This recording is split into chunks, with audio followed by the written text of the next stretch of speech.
15 milliards de dollars. Et pourtant, rien n'a changé. Où est donc passé tout cet argent? C'est le chiffre qui résonne dans les couloirs du pouvoir à Ouagadougou. 15 milliards de dollars. Une somme colossale, capable de rebâtir des villes entières, de rénover des hôpitaux ou d'illuminer tous ces villages encore plongés dans l'obscurité. Mais aujourd'hui, cette somme plane comme une question lancinante. Où est passé l'argent?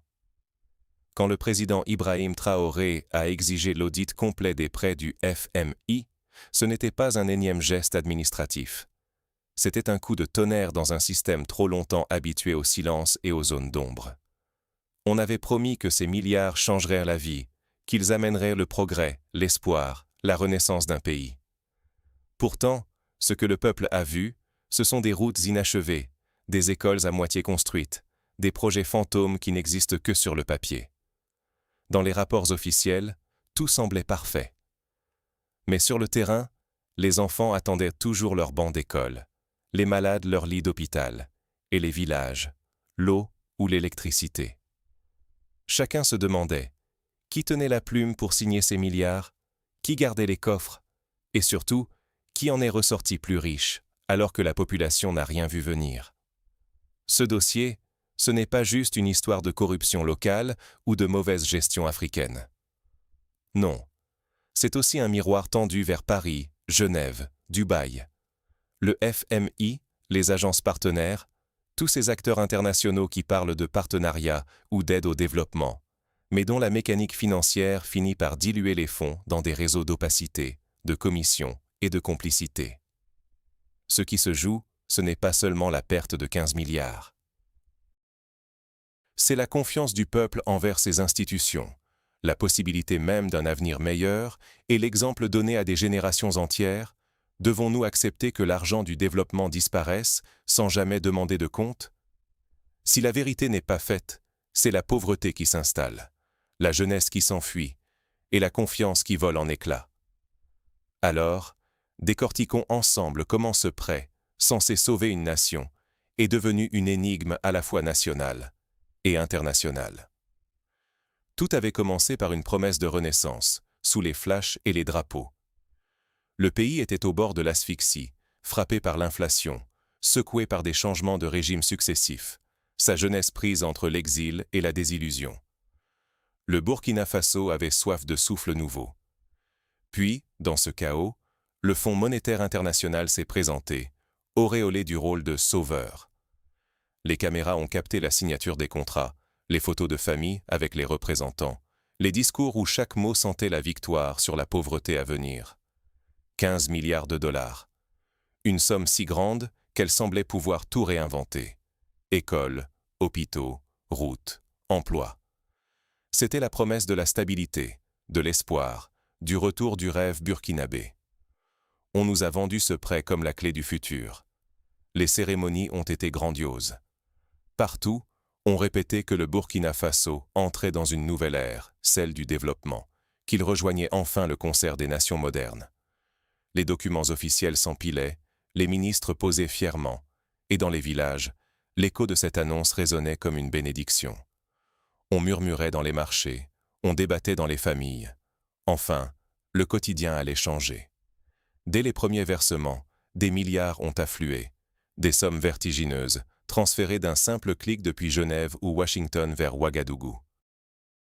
Les ministères concernés se sont mis en branle, les technocrates se sont activés, jonglant avec des tableaux Excel et des rapports de consultants étrangers. Mais déjà, quelque chose détonnait.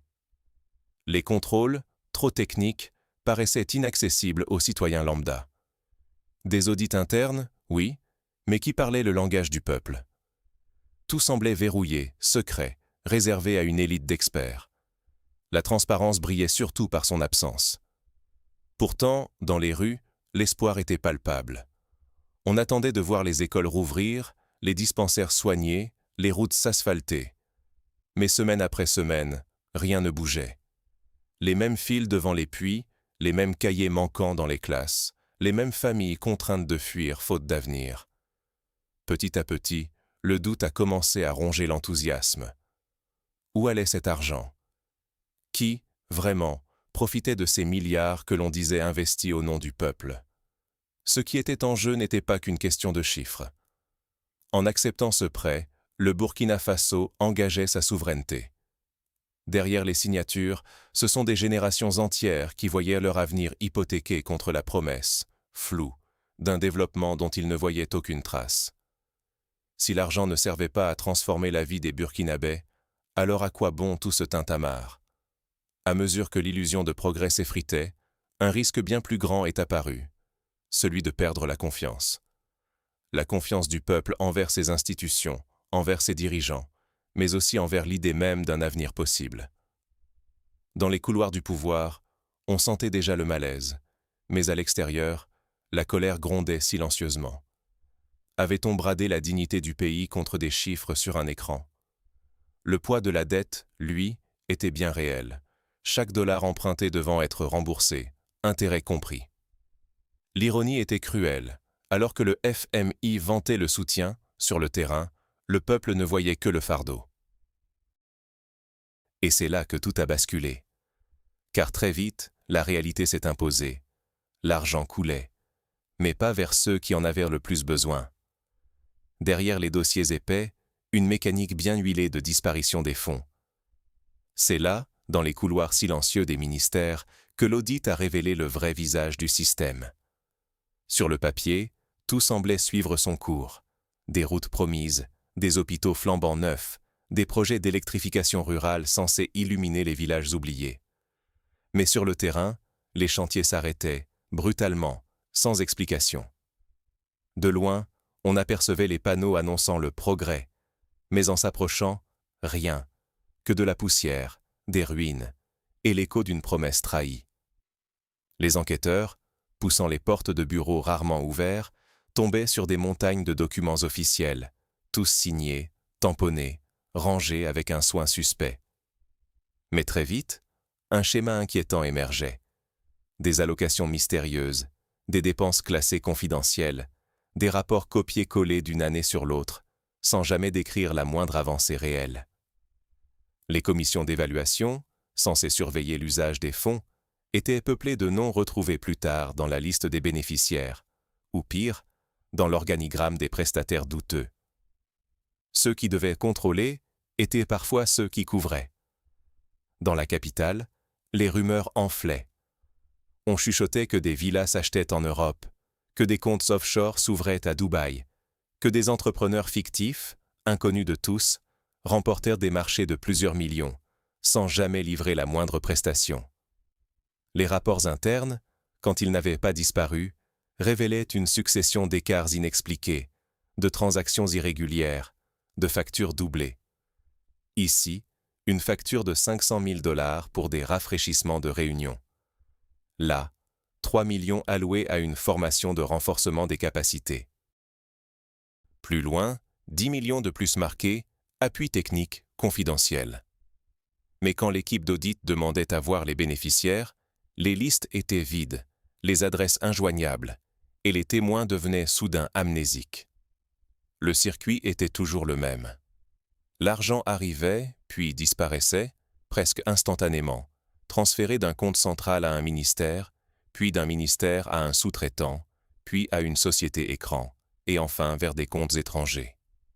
Les tentatives de remonter la trace des fonds menaient souvent à des impasses, des entreprises créées la veille, des adresses fictives, des signatures douteuses. Les projets sur le terrain n'étaient que des mirages. L'initiative d'électrification rurale, par exemple, avalait des millions, mais dans le village dit bénéficiaire, aucun panneau solaire, aucun câble. Juste un panneau en tôle, éclairer l'avenir, planté dans la terre comme une blague cruelle. Le programme d'autonomisation des femmes n'était qu'une autre illusion. 6 millions de $ inscrits, 3 cabinets de consultants impliqués, des dizaines d'ateliers annoncés dans les rapports. Mais sur place, pas une seule femme n'avait entendu parler de ces formations. Pas une n'avait vu un centime. Les comptes rendus étaient de pures inventions, des listes de participants rédigées à la va-vite, des signatures falsifiées. Au fil de l'enquête, des noms revenaient, liés à des sociétés offshore aux Seychelles, à Malte ou dans les îles Vierges britanniques. Certaines connectées à des hauts fonctionnaires, d'autres à des experts internationaux envoyés au Burkina Faso, mais dont personne ne se souvenait. Un exemple frappant, une société, sans locaux, avec 2 employés, avait reçu plus de 50 millions de dollars pour de la coordination logistique. Mais quelle coordination et pour quel résultat? Impossible à savoir. Lorsqu'on demandait les relevés bancaires, certains établissements coopéraient à contre-cœur, d'autres traînaient, invoquant le secret bancaire ou la lenteur administrative. C'est alors que sont apparues les premières fuites. Un comptable, jeune et anonyme, trop effrayé pour parler, glisse une clé USB dans une enveloppe. À l'intérieur, les preuves de transfert vers des comptes privés à Dubaï. Et ce n'était que le début. Chaque jour, de nouveaux éléments venaient noircir le tableau. Des fonds détournés en quelques heures, des signatures falsifiées, des doubles financements pour des projets fictifs. En grattant encore, les auditeurs découvraient l'étendue du naufrage. Un système de contrôle totalement défaillant, des commissions d'évaluation composées en partie de personnes impliquées elles-mêmes dans la chaîne de détournement, des rapports de supervision intégralement copiés d'une année sur l'autre, sans jamais une visite de terrain, sans jamais une question sur l'absence de résultats. Quand on demandait des explications, les responsables se renvoyaient au la-balle. Ce dossier, c'est l'administration précédente. Tout est dans les papiers. Mais les papiers étaient manquants, ou pire, trafiqués. Ce n'était pas seulement un cas de corruption ordinaire. Ce qui se dessinait, c'était l'effondrement d'un système entier, alimenté par la complicité internationale, validé par la bonne volonté officielle et protégé par l'opacité. Les alertes étaient connues, les mécanismes de blocage soigneusement huilés. On ne parlait plus d'une poignée de fonctionnaires corrompus, mais d'un réseau global, où chaque étape, du décaissement initial à la disparition finale des fonds, était facilitée, camouflée, approuvée, parfois même applaudie par des partenaires extérieurs. Le risque était désormais systémique. Ce n'était pas seulement 15 milliards de dollars qui avaient été engloutis dans l'ombre. C'était toute une génération de confiance, d'espoir, de légitimité perdue.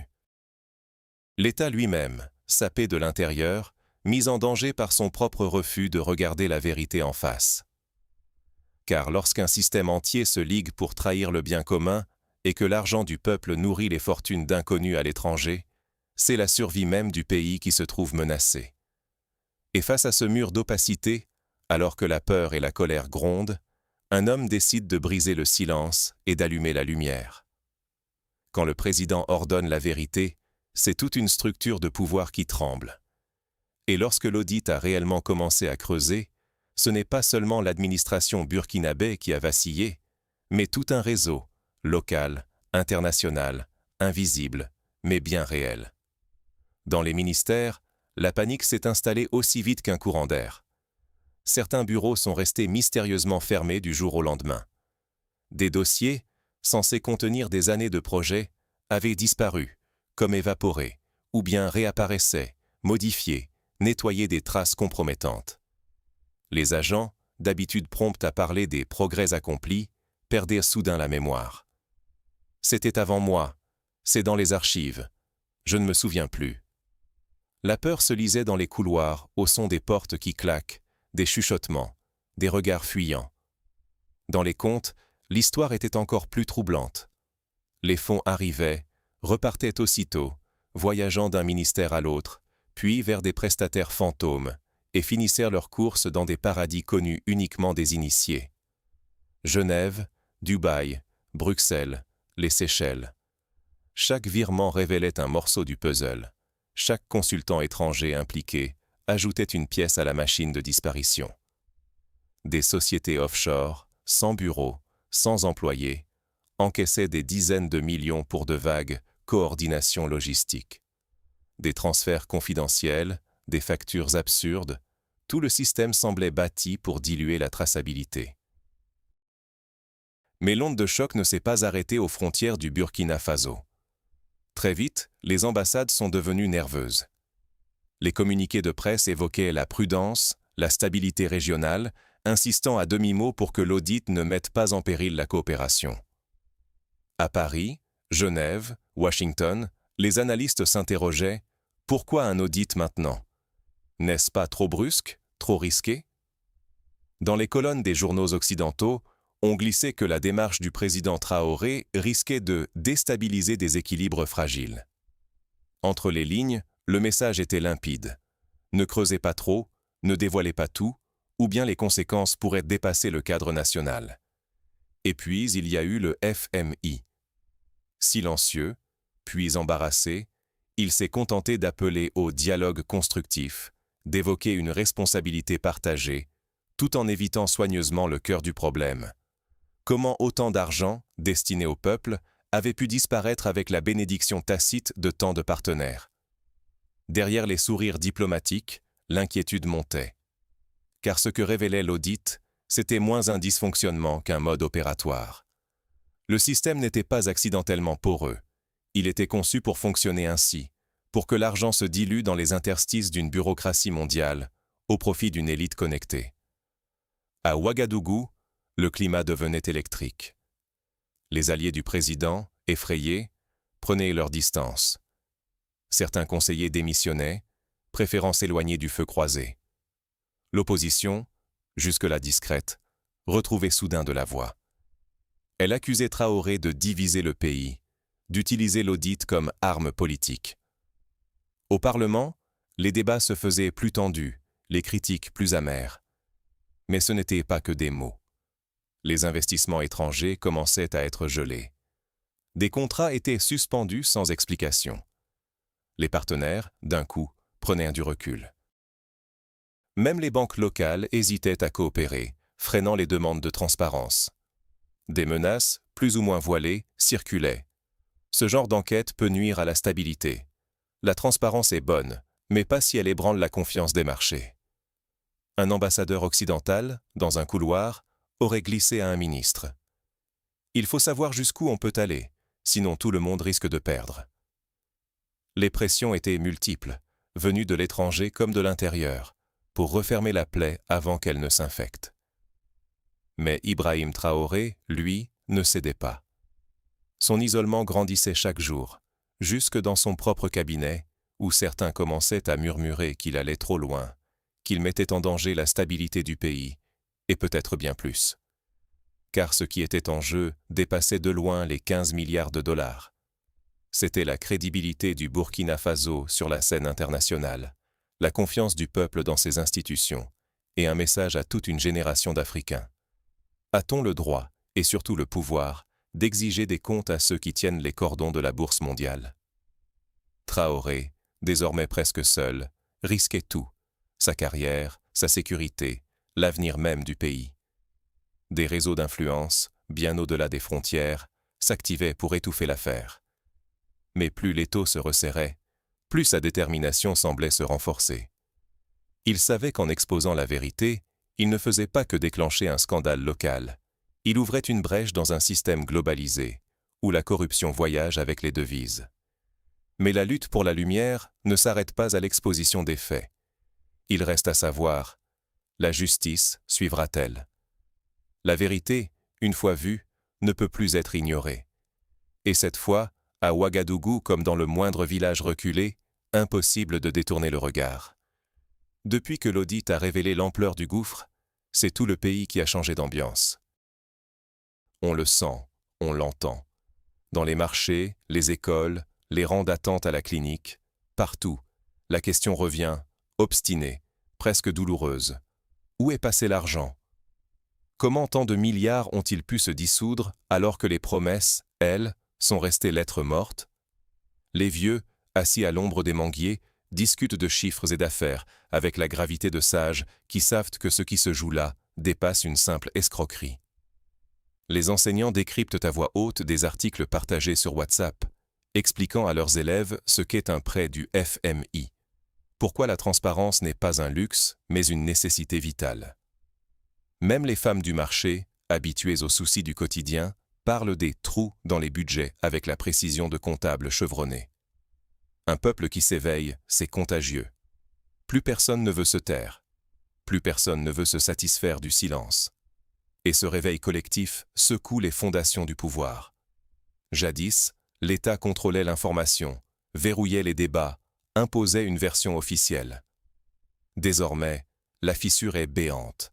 La vérité a trouvé un chemin, Et elles circulent, vives et brutes, portées par la rumeur, la colère, la quête de justice. Les députés, si prompts à applaudir, évitent les regards. Certains ministres prennent des distances, d'autres fuient à l'étranger sous prétexte de missions urgentes. La peur a changé de camp. Ceux qui profitaient du système se cachent, ceux qui subissaient osent enfin demander des comptes. Mais la pression ne vient pas que de l'intérieur. À l'international aussi, l'affaire résonne comme une onde de choc. Ce n'est plus seulement une affaire africaine. À Paris, Genève, Dubaï, on s'inquiète, on tempère, on conseille la retenue. Derrière les discours feutrés, une gêne s'installe. Car l'audit ne dévoile pas que des brebis galeuses locales, il éclaire le rôle trouble des partenaires, des consultants étrangers, des banquiers offshore et pointe les angles morts du FMI lui-même. La question qui s'impose désormais n'est plus « qui a volé ?», mais « qui a fermé les yeux ?» Et si le peuple burkinabé ose réclamer la vérité, il devient un exemple pour toute l'Afrique, peut-être même au-delà. Pourtant, le danger rôde toujours. Car le système, on le sait, a ses réflexes, tout enterré sous des montagnes de paperasse, étouffer le scandale à coups de communiqués, classer l'affaire sans suite et espérer l'oubli. C'est là le plus grand risque, que la normalisation de la corruption noie toute volonté de changement. Que l'indignation retombe, que les vieilles habitudes reprennent le dessus, que rien ne change vraiment. Si la leçon n'est pas tirée, si l'élan s'arrête là, alors la corruption ne sera plus l'exception, mais la règle. Et ce serait une défaite immense, pas seulement pour le Burkina Faso, mais pour toute une génération qui regarde, qui espère. Mais il y a aussi un espoir. Car pour la première fois, le peuple a vu l'envers du décor. Pour la première fois, les puissants savent qu'ils peuvent être démasqués. Et même si le combat est loin d'être gagné, même si les forces de l'oubli sont puissantes, la bataille pour la justice a commencé. Ce qui se joue ici, c'est la possibilité d'un nouveau modèle, celui où la transparence n'est pas une menace, mais un socle. Où rendre des comptes n'est plus une faveur, mais une obligation. Alors, que va-t-il se passer maintenant? L'audit ira-t-il au bout? Des têtes tomberont-elles? L'argent sera-t-il récupéré? Ou tout finira-t-il dans les tiroirs poussiéreux d'un ministère, un dossier de plus, en attente? Ce qui est certain, c'est qu'une page s'est tournée, que le regard du peuple ne se détournera plus aussi facilement. Et que partout en Afrique, d'autres peuples, d'autres leaders, observent, s'inspirent, se préparent, eux aussi, à demander des comptes. Mais il reste pour chacun de nous une question brûlante. Que pouvez-vous vous faire? Et vous, accepterez-vous qu'on vous vole l'avenir en silence? C'est la question qui plane désormais au-dessus du Burkina Faso, mais aussi bien au-delà de ses frontières.